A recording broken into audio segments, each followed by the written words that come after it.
Hi guys, welcome back to my channel. Myself Ayush Bhatnagar, and in today's video I am going to share with you about the procedure of loan for MBA. कैसे हम loan sanction कराते हैं, क्या procedure होता है, क्या क्या documents चाहिए होते हैं, वो सब बातें करेंगे आज. So let's begin. सो आज मैं SBI बैंक गया था. वहाँ पर मैंने जो वहाँ के ब्रांच मैनेजर हैं उनके साथ मैंने ये सब डिस्कस करके आया हूँ पूरा. उन्होंने मेरे को एक ये पूरा पेज भी दिया है. इस पर सब कुछ है कि बैंक को क्या क्या डॉक्यूमेंट्स चाहिए होते हैं और क्या प्रोसीजर है उसका. ये मैं इसका स्क्रीनशॉट लगा दूंगा वीडियो में. So basically SBI scholar loan जो SBI प्रोवाइड करता है वो IITs और IIMs के लिए होता है. बेसिकली IIMs और IITs जो कुछ IITs हैं उसके लिए SBI स्कॉलर लोन होता है. उसके क्या बेनिफिट्स हैं वो भी मैं अभी आगे डिस्कस करता हूँ वीडियो में. सो पहले तो ये है कि आप अप टू 50 lakhs का लोन सैंक्शन करा सकते हो. ओके. सो बेसिकली जो इंस्टीट्यूट्स होते हैं उनका कैटेगरी वाइज सब डिवीज़न होता है. तो जितने भी IIMs हैं वो सारे A कैटेगरी में आ रहे हैं. ओके. उसके बाद वो अलग चीज़ है कि जो टॉप के हैं उसका AA ग्रेड कैटेगरी होती है एंड ऑल, उससे कोई ज़्यादा मतलब नहीं है. तो अगर आप IIM में आपका एडमिशन लेना है, ओके, तो जितने भी IIMs हैं और IITs हैं वो सारे ग्रुप A के अंदर आ रहे हैं और उसमें आप up to 50 lakhs loan sanction करा सकते हो फॉर MBA के लिए. ठीक है. पहली चीज़ तो ये है. दूसरा जो डॉक्यूमेंट्स चाहिए होते हैं वो मैं आपको बता देता हूँ. एक तो चाहिए होता है 10th 12th और ग्रेजुएशन की मार्कशीट. तो सबको पता ही होगा, बेसिक नीड है. ठीक है. दूसरा एंट्रेंस एग्ज़ाम का जो रिज़ल्ट है यानी कि कैट का स्कोर कार्ड, वो भी इसमें ये लोग मांगते हैं at the time of loan sanction. फिर होता है एडमिशन ऑफर जो आप पे जिस भी कॉलेज से जब आएगा उसका प्रूफ. सो अगर आपका गैप ईयर है आपकी ग्रेजुएशन के बाद या आपने कैट के लिए ड्रॉप ईयर है, तो इसमें ये मेंशन है चीज़ कि आपको एक गैप सर्टिफिकेट बनवा के उनको देना पड़ेगा. उसका ये मतलब होता है कि self declaration from student for gap in their studies. Okay. उसका एक एफिडेविट टाइप बनता है, उसमें कोई बहुत बड़ी बात नहीं, वो बन जाता है. ओके. नेक्स्ट बात करते हैं पासपोर्ट साइज़ फ़ोटोग्राफ स्टूडेंट की. ठीक है. And schedule of expense for courses, जो कि आपको जब ऑफर लेटर आएगा उसके बाद जो भी शेड्यूल है, हॉस्टल फीस, मैथ्स फीस, वो सब आएगा उसमें इंक्लूड. और अगर आप वर्किंग प्रोफेशनल हैं तो उसमें आपकी सैलरी स्लिप मांगी जाती है, latest salary slip. Okay. So these are the basic documents that are needed for loan sanction. इसके अलावा आपको एक Aadhaar card, PAN card, okay, वो उसकी नीड पड़ेगी डॉक्यूमेंट्स में. एंड आपका जो भी पेरेंट्स एज अ गारंटी, एक पेरेंट्स का सिर्फ आधार कार्ड वगैरह लगता है. जैसे फादर हैं तो फादर की फ़ोटो और आधार कार्ड वगैरह लगेगा. और हाँ, इसमें क्या है कि कोलेट्रल नहीं होता है कोई भी. जो बहुत लोगों को कन्फ्यूज़न होता है कि इज़ देयर एनी कोलेट्रल, यानी कि अगर आप लोन ले रहे हो अप टू 20 lakhs, 30 lakhs या 40 lakhs, तो यहाँ पर SBI स्कॉलर लोन में कोलेट्रल नहीं देना होता है आपको कोई भी. ठीक है. कोई भी ऐसा कोलेट्रल की नीड नहीं होती है. तो ये तो हो गए आपके बेसिक डॉक्यूमेंट्स. इसके बाद बात करते हैं जो रीपे टाइम होता है आपका लोन का. तो वो होता है मैक्सिमम 15 साल तक आप दे सकते हो. ठीक है. ब्रांच मैनेजर ने मेरे को बताया था कि up to 15 years maximum time होता है लोन रिपेमेंट करने का.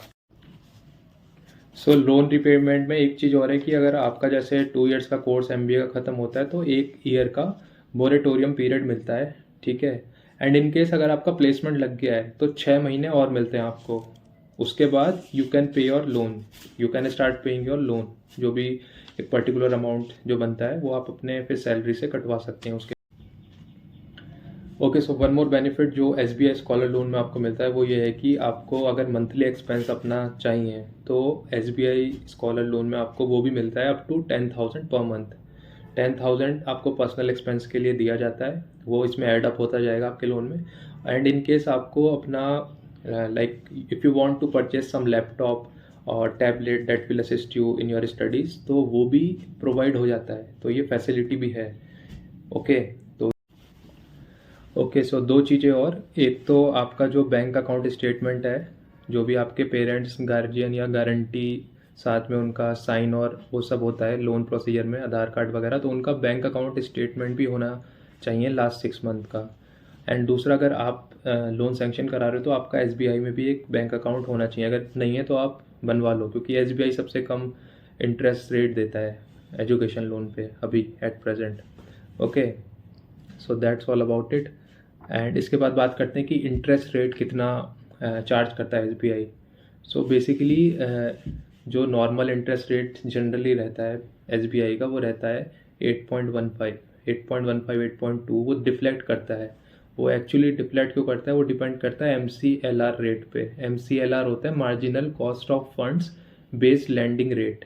तो इसके हिसाब से वो डिफ्लेक्ट करता है, बट वो माइनर होता है बहुत। ऐसा नहीं है कि आपका 8.15 है तो वो एकदम से 9.5 10 हो जाएगा बढ़ के, ऐसा नहीं होता है। Okay, so that's about the interest rate of SBI scholar loan.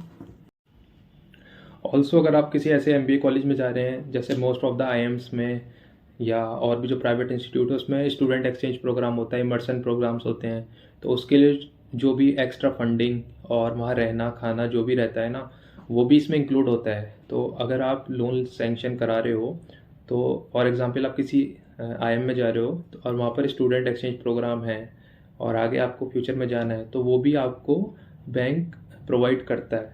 Okay, ठीक है। एंड नेक्स्ट इज जो इसके बेनिफिट्स हैं। नाउ बात करते हैं बेनिफिट्स क्या हैं इसके SBI स्कॉलर लोन के। सो जो इसके बेनिफिट्स होते हैं ना इनकम टैक्स में, जब आप जॉब में जाओगे तो इसका बेनिफिट सबसे इम्पॉर्टेंट तो ये है कि अंडर सेक्शन 80 के अंदर जो भी आप लोन का अमाउंट ले रहे हो और उस पर आप जितना भी टैक्स दे रहे हो, जितना भी आप टैक्स पे कर रहे हो, वो आप क्लेम कर सकते हो एज अ टैक्स बेनिफिट, जिसको हम इनकम टैक्स रिबेट बोलते हैं। Okay, unlike home loan there is no upper limit in this loan. तो जितना भी आप इस पर इंटरेस्ट भरोगे ना, 1 लाख हो, 2 लाख हो, 3 लाख, 4 लाख, वो सब आप क्लेम कर सकते हो as a tax benefit, income tax rebate. तो ये बहुत बड़ा एडवांटेज है एक। Okay, and last thing is that जिस भी SBI ब्रांच से आप अपना लोन सेंक्शन करा रहे हैं तो वो एक कंफर्मेशन मांगते हैं। तो आपको एक 10 रुपीज़ का स्टैम्प आता है, वो आपको अटैच करके देना होता है डॉक्यूमेंट्स के साथ कि जो भी आप लोन ले रहे हैं वो आप सेम कोर्स के लिए किसी और बैंक से अवेल नहीं कराओगे, और या फिर किसी भी और SBI की कोई भी ब्रांच से आप अवेल नहीं कराओगे वो चीज़। तो जस्ट फॉर कंफर्मेशन पर्पज़ के लिए वो ये चीज़ करवाते हैं। 10 रुपीज़ का आता है एक स्टैम्प, ठीक है। तो that's all about this video. I hope कि आप लोगों को कोई डाउट नहीं हुआ होगा और सारी क्लियरिटी आ गई होगी कि लोन प्रोसीजर कैसे होता है। पर्सनल एक्सपेंसेस भी SBI स्कॉलर लोन में मिलता है। आपको कोई लैपटॉप वगैरह परचेस करना है उसके लिए भी वो अमाउंट मिलता है। इमर्शन प्रोग्राम्स के लिए होता है। हॉस्टल मेस फीस एंड जितने भी डॉक्यूमेंट्स लगते हैं, आधार card, PAN card, 10th 12th की मार्कशीट, ग्रेड की मार्कशीट, एंड आपका स्कोर कार्ड हो गया, आपका जितना भी एक्सपेंस की डिटेल्स होती हैं जिस कॉलेज की, वो सब सबमिट करना होता है। So it is a very easy process and आपको मिनिमम 1-2 दिन में लोन मिल जाता है। अब मैक्स टू मैक्स 3-4 दिन, इतना टाइम नहीं लगता है आज के टाइम में लोन में। तो डोंट वरी, जिसको भी टेंशन हो रही होगी कि लोन कैसे लेंगे एंड ऑल, कोई दिक्कत नहीं है। 15 साल मिलता है आराम से चुकाने के लिए। टैक्स बेनिफिट्स मिलते हैं SBI स्कॉलर लोन में IIMs और IITs के लिए। So I hope this video is useful and hopefully आपको पसंद आई होगी। जितनी भी डिटेल्स मैंने बताई हैं, अब आपको कोई दिक्कत नहीं होगी, सारी क्लैरिटी आ गई होगी माइंड में। So that's all about this video. Thank you for watching. Thank you.